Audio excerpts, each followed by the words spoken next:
المنكر الذي يزحف على هذه المجتمع. الدولة لابد أن تكون العقوبات مناسبة للجرم. ربي قال ولكم في القصاص الحياة يا أولي الألباب لعلكم تتقون. ولا بد للآباء والأمهات ولا بد للأئمة وللخطباء ولا بد للأساتذة والمعلمين ولا بد لرجال الإعلام ولا بد للمفكرين والمثقفين. كلنا جميعا نكون حتى نوقف هذا المنكر. هذا منكر والله العلي العظيم كالمرض المعدي.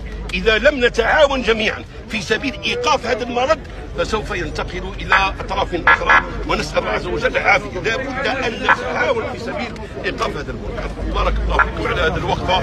شكرا لهذا الشباب وجزاكم الله خيرا. بارك الله فيك. إن شاء الله ربي يجازيك. الله فيك شيخ. قلت لي إن شاء الله ربي يجازيك.